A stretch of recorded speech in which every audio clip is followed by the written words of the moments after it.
And the philosophy of No More Dirty really is, it really is a unique approach, because what we do is we look at the human being or the human issue from the perspective of trauma and solution base.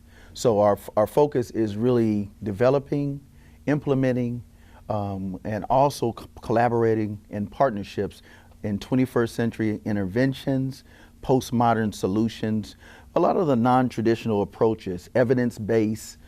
We still have researchers obviously in our team is well prepared, and they have the paperwork as well.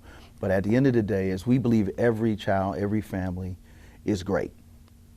And no matter what the background or the trauma, the issue, at the end of the day, you can be no more dirty in lifestyle, in your processing, a clean format, a healthy format, self-sustainable, but also understanding that at the end of the day, we are a team, and it's about the love and about transforming agencies. Now, other churches and religious institutions will say, well, we have our share of young people, but are they really talking to the young people? Are young people actually, talking to them enough to garner their attention, to see what is going on so that you can pass the message on to them? Well, here's the reality. The reality in the space that we are now, a lot of young people, first of all, they're not necessarily church driven, or I would call it unchurched, or they believe in God, but they're not necessarily all about church lifestyle. So what we do at No More Dirty is we say, hey, here's a different approach. Here's how to be healthy, holistic, whole, and here's a spiritual approach. Here are some mechanisms, some strategies, some tips where you can still be you, right? But you can be your best you.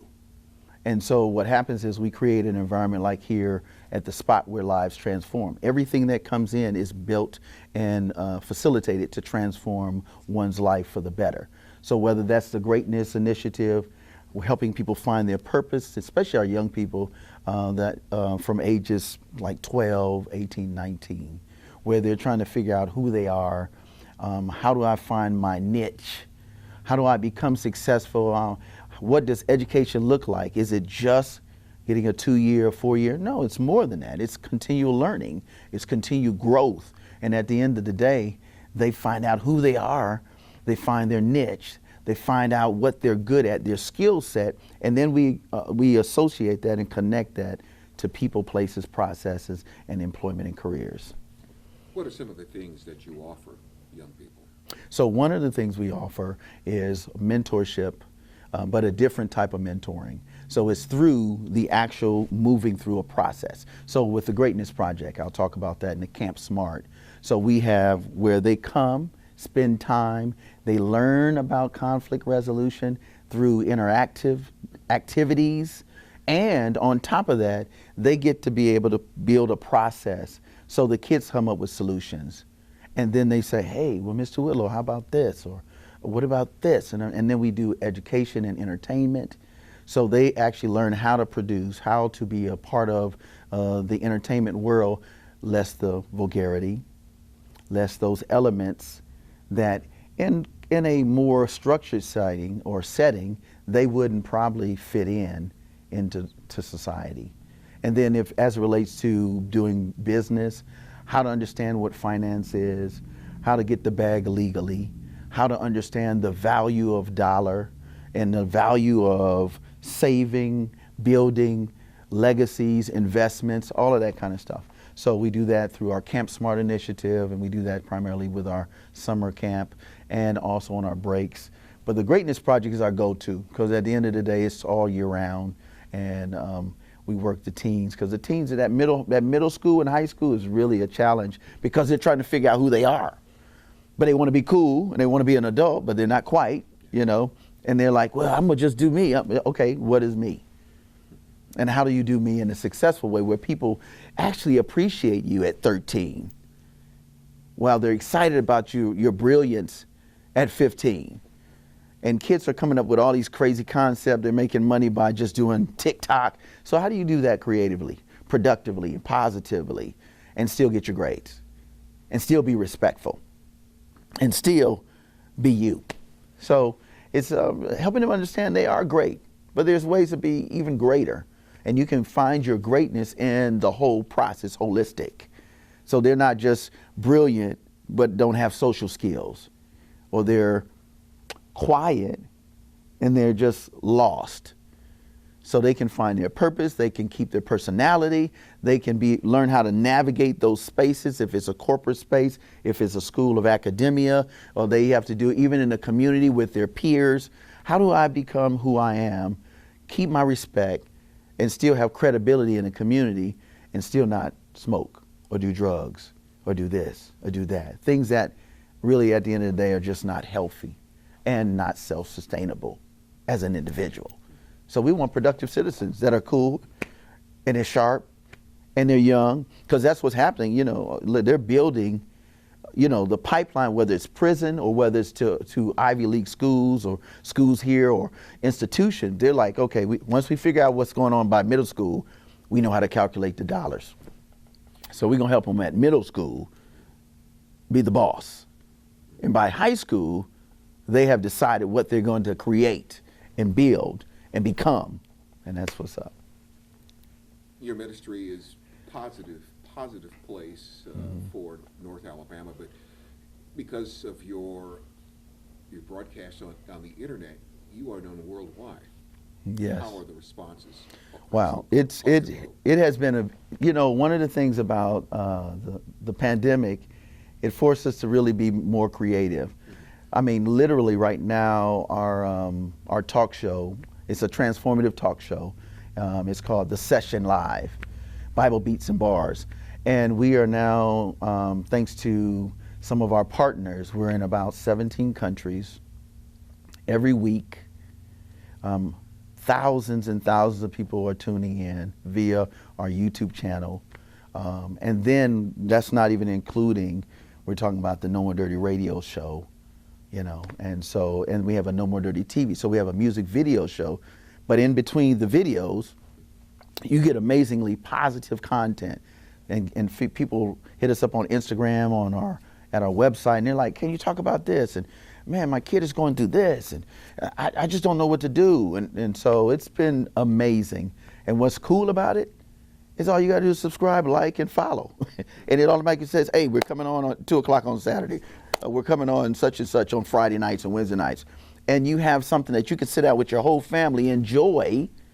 You still get the entertainment, but you get the education, and then you get the empowerment all in an hour show. Bam, good to go. I love it. Beautiful. Fred Whitlow II. What's your origin? Where did your concept of wanting to minister to the people come from? Ooh, that's a good one. The origin of myself and the organization was, I was that kid, grew up in a community of faith, right? Knew who God was in terms of my studies. But I always had this question. I said, okay, man, if God is that great, why can't we talk to the crackhead? Why can't we talk to the doughboy? Why can't we? And we kind of seem, in some of our communities, we were scared to go to the neighborhood or the block. And so I was the one kid that'd be like sitting on the stoop with the bros, and they'd be like, yo, man, so what's up, man? Yeah, man, Jesus do this, da-da-da-da. And it'd be like, Jesus is about that education, partner. And it's like we're having this conversation. Next thing I know, God was giving me a talent to speak to really the least of these, the roughest in the neighborhoods. And I was a kid myself. And I started out in private school, church school, but I have 3 other brothers, so it's 4 of us, so all of us couldn't go to church school. So I ended up in public school. And so I learned the ways of the street without having to do illegal things. And so all the dope boys in the community or those individuals doing illegal activities, they'd be like, yo, they used to call me bookworm. So I said, if I teach you, you can't sell drugs. Or because you're going to get kicked out and you can't graduate. So all my friends that normally would not have made it, they made it. Or they went to the military. I said, man, go to the military, stop doing this, get off these streets, And then I went off to school. I was an engineer major, but I found myself in love with people, so I didn't want to be in a cubicle. So I went to community work, and so the concept of no more dirty was go and sin no more. When Jesus found the accuser, he didn't say to her, you know what you should have? He said, where are your accuser? He just started writing, everybody got an issue. The trauma's everywhere. And he said, where are your accuser? I have none. And he said, well, go and sin no more. Hip hop says no more dirty, because everybody was riding dirty. And I chose to flip it, because that's what God did. He flipped the whole concept of living right, holiness, healthiness. He just did it in a very practical and a relationship-based way. And so no more dirty is a relational, we have a relationship approach, while still garnishing principles and spiritual processes without saying or being judgmental, because everybody has a space. Everybody should be able to say, okay, this is where I was. And the thing about it in life, we'll never be where we are always.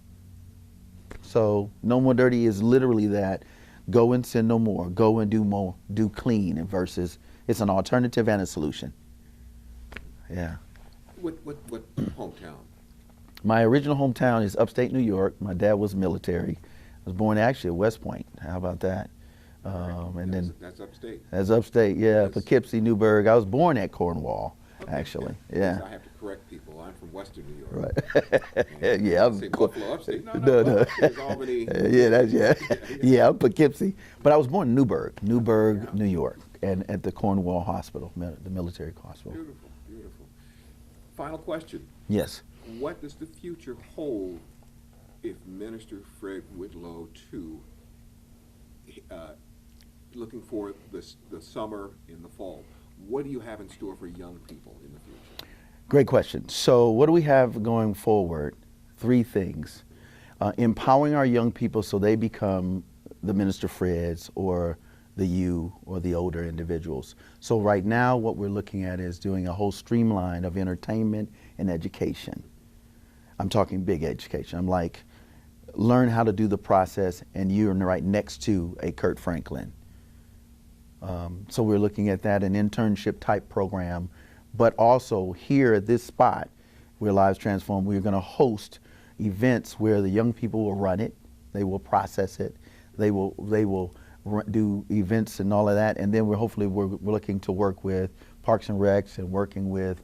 We've done that already with the festival, but now the festival's growing, so now we're going to let the young people run this thing and become a part of it and have a whole side of that thing where it's just young people.